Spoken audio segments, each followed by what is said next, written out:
Assalamualaikum warahmatullahi wabarakatuh. Kami akan menjelaskan tentang jenis-jenis komunikasi. Nama kelompok 2, Ayesa, Melita Purwadiansyah, Puput Putihat, Putri Zafirah Asadel.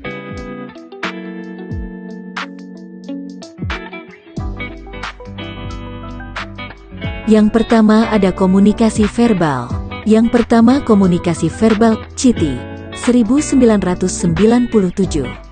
Mendefinisikan bahwa komunikasi verbal adalah pertukaran informasi menggunakan kata-kata yang diucapkan secara oral dan kata-kata yang dituliskan. Komunikasi oral adalah komunikasi yang dilakukan secara lisan, baik langsung dengan cara tatap muka maupun secara tidak langsung, melalui telepon atau telekonferensi. Komunikasi oral dilakukan untuk menyampaikan informasi secara cepat atau untuk memperjelas pesan informasi tertulis sehingga informasi lebih akurat. Jenis komunikasi ini tergantung dari irama, kecepatan, intonasi, penguasaan materi oleh komunikator, penekanan, dan nada suara serta bahasa yang digunakan.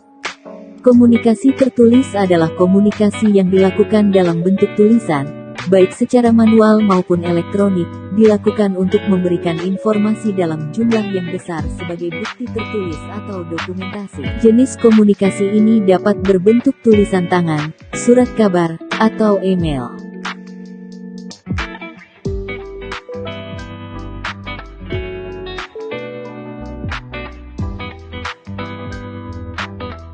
Kedua, komunikasi nonverbal. Chitty, 1997, mendefinisikan komunikasi nonverbal adalah pertukaran informasi tanpa menggunakan kata-kata. Komunikasi ini tidak disampaikan secara langsung oleh komunikator, tetapi berhubungan dengan pesan yang disampaikan secara oral ataupun tulisan.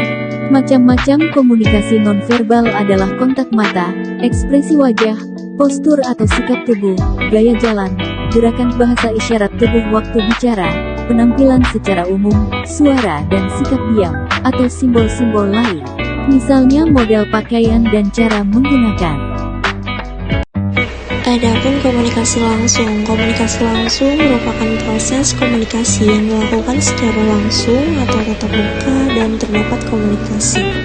Contoh komunikasi langsung, yang pertama percakapan antara individu dengan saling bertatap muka, yang kedua menyapa, dan yang ketiga berpidato.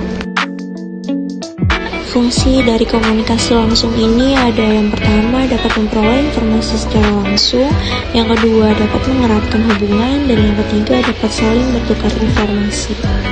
Yang keempat ada komunikasi tidak langsung. Komunikasi tidak langsung merupakan proses dari suatu komunikasi yang dilakukan secara tidak langsung yang memerlukan bantuan alat komunikasi.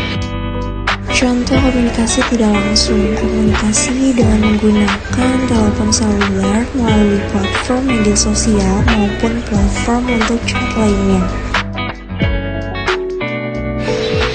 Fungsi komunikasi tidak langsung adalah dapat memudahkan kita untuk berkomunikasi tanpa harus bertemu secara langsung dan cepat.